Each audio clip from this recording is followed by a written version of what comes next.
Hello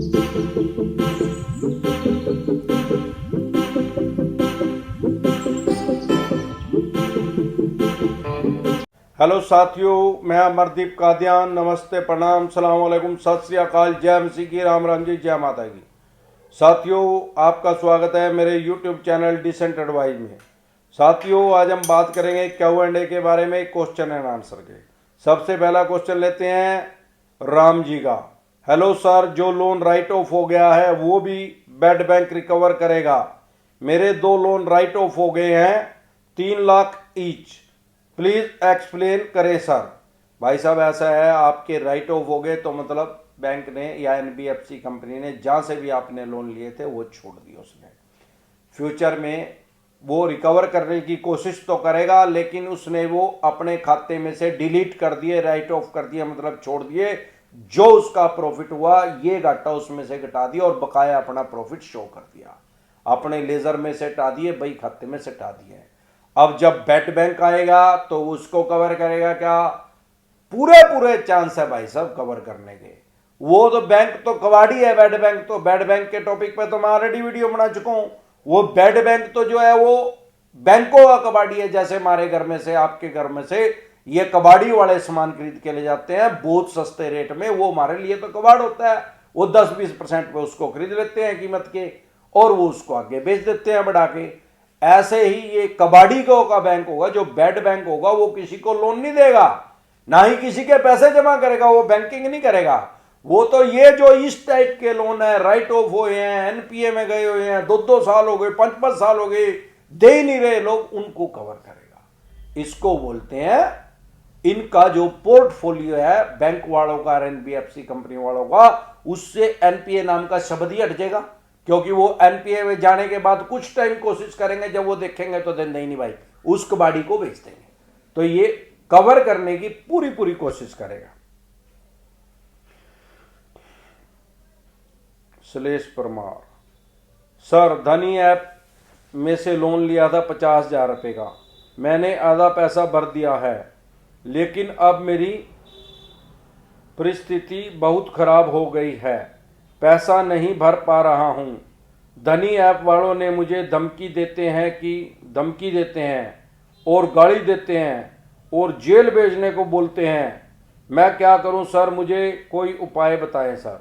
भाई साहब, ऐसा है, पहली बात तो 50,000 का आपका 50 लाख रुपए का भी अनसिक्योर लोन होगा या सिक्योर भी लोन होगा, तो उसमें किसी भी थाने या चौकी में आपका पर्चा दर्ज नहीं हो सकता, आपके खिलाफ FIR दर्ज नहीं हो सकती। ये पुलिस का काम ही नहीं है। अगर कोई ऐसे चवन्नी छाप रिकवरी एजेंट जो 99% है, इनका काम है बकवास करने का, ये फेक कॉल भी कर देते हैं। अभी तो आपको कह रहे हैं जेल होगी, ये थोड़े दिन में पुलिस बन के भी फोन कर देंगे आपके पास, माँ फलाने थाने से बोल रही है। ये भी बकवास इनकी चलती है, करते हैं, ज़्यादातर मेरे देखने में आया। इनके डराए और धमकाए में आए। अनसिक्योर लोन है, अनसिक्योर लोन के टॉपिक पे मैं वीडियो डाल चुका हूं, आप उसको देख लें, आपको अच्छे से समझ में आ जाएगा। फिर भी कोई दिक्कत परेशानी आए तो दोबारा से कमेंट कर लेना। सूरज मुंशी, अनसिक्योर लोन का कुछ बिगाड़ सकते हैं बेड बैंक? हाँ भाई, अनसिक्योर लोन का भी बेड बैंक बिगाड़ेंगे और सिक्योर लोन वालों का भी बिगाड़ने की कोशिश करेंगे, लेकिन किसका? जिनका पहले ही बिगड़ा हुआ होगा यार, NPA में जा रहा होगा। अगर पैसे ही नहीं है तो शनि भी कुछ नहीं बिगाड़ सकता, तो एक ही बिगाड़ेंगे भाई, कुछ नहीं कर सकते। अभी इनके लिए कोई गाइडलाइंस इशू नहीं हुई है, अभी कोई प्राइवेट चीज का पैसा नहीं आया किसी प्राइवेट आदमी का बेड बैंक में। अभी जो सीतारमण है हमारी फाइनेंस मिनिस्टर, उन्होंने बेड बैंक को तो अलाउड कर दिया है, और 20,000 करोड़ रुपए के करीब वो इसको देगा। क्योंकि जैसे कोई कबाड़ी है, गली में आया सामान खरीदन, कोई उसको फ्री में तो नहीं दे रहा। 100 रुपए की चीज 20 रुपए में तो दे रहे हैं, लेकिन 20 रुपए तो उससे कैसे ले रहे हैं ना। अब उस बेड बैंक को खरीदने के लिए, जो लोन खरीदेगा बेड, उसके लिए उसको कुछ पैसा तो चाहिए। अभी सरकार के अंडर ही बेड बैंक काम करेगा, बाद में देखो क्या होता है, प्राइवेट आदमी भी इसमें पैसे लगाता है क्या। अभी कोई गाइडलाइंस इशू नहीं हुई कि किस तरीके से आपसे पैसा कवर कर सकता है।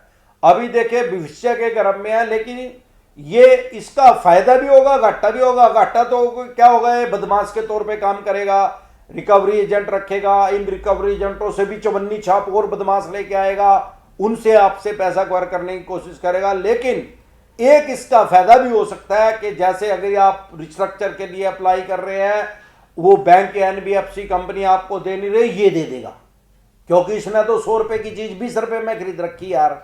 इसने न्यू पता है भाई रिस्ट्रक्चर दे दूं, 5-4 महीने कम किस्त भी देगा, मेरे 20% तो आगे, बाद में फिर इसका घोड़ा लाठी दूंगा, फिर 10-20% पैसे ले लूंगा। क्योंकि बैंक ने तो अगर 10,000 करोड़ रुपए का लोन इसको 2,000 करोड़ रुपए में बेच दिया तो बैंक का तो मतलब खत्म हो गया। बैंक का तो कोई अब पर्सनल इंटरेस्ट रहा नहीं। अब वो चाहे 1,500 करोड़ रुपए कमाओ या 12,000 करोड़ रुपए कमाओ, क्योंकि 10,000 करोड़ तो बैंक ने लेनी ही है, और ये उसके ऊपर ब्याज भी लगाएगा, क्योंकि आप तो प्लेंटी तो लगनी ही लगनी है, जो किस्त लेट होने लग रही, तो बैंक को कोई मतलब नहीं है। ये इस तरह की सहूलियत भी देगा, आपकी फाइनेंशियल स्थिति को भी समझेगा। ये साम दाम दंड भेद चारों तरीके इस्तेमाल करेगा पैसे निकालने के, बस ये इसका काम होगा। रंजीत कुमार, सर मैंने भी लोन लिया है 2 लाख का, लेकिन बैंक बोल रहा है एनपीए हो गया, तो अब क्या करें सर बताएं। अभी तक तो जॉब का प्रॉब्लम भी चल रहा है, वो मानने के लिए तैयार नहीं है। वो बोल रहा है वो बोल रहे हैं कि लीगल नोटिस करूंगा, ऐसा ही कुछ बोल रहे हैं एक्सिस बैंक वाले। भाई साहब वो तो बोलेंगे ही, उनका तो काम ही है बोलने का। लीगल नोटिस आने दो। लीगल नोटिस का मतलब है कि वो वकील का उनके नोटिस आएगा। लीगल नोटिस का मतलब वकील का नोटिस, उसको कोर्ट का नोटिस ना समझें। कोर्ट का जो नोटिस आएगा उसको समन बोलते हैं, उस पे कोर्ट की मोहर लगी होगी, उसको कोर्ट का नोटिस समझना। आपके पास पैसे नहीं है, आपके पास लीगल नोटिस आ रहा है, तो कोई मैंडेटरी नहीं है, कोई जरूरी नहीं है उसका जवाब देना। आपके पास पैसे ही नहीं है तो सबसे आसान तरीका करो, जैसे ही समन आपके घर आए, कोर्ट का आए, तो आपको वकील करना पड़ेगा। लीगल नोटिस आए चाहे 10 नोटिस आ जाए, उनको सारों को फाड़ कर कबाड़े में फेंक दे यार। जितनी बार उनना पड़ेगा उतनी बार खोपड़ा खराब होगा। कुछ तो पहले ही खोपड़ा खराब हो रहा है, पैसे नहीं है, ऊपर तो साले चवन्नी छाप रिकवरी एजेंटों ने कर रखा। उनसे बचेंगे तो लीगल नोटिस आ गया। अरे लीगल नोटिस जितने आओ ना सारों ना पड़ के फेंक दे यार। अरे भी आएंगे ही लीगल नोटिस, क्योंकि माननीय सुप्रीम कोर्ट की तरफ से एनपीए पे रोक लगी हुई है। इनके पास राइट्स ही नहीं है यार कोर्ट में जाने के। जब तक एनपीए पे रोक है तब तक इनके पास कोई राइट्स नहीं है कोर्ट में जाने के। आपके पास कोर्ट के समन आ ही नहीं सकते। वैसे बेफालतू की बकवास तो करते रहेंगे, कुत्तों की तरह बोलते तो रहेंगे, ये कर देंगे, वो कर देंगे, वो कर देंगे, ये कर देंगे, बाकी ये कर कुछ नहीं सकते।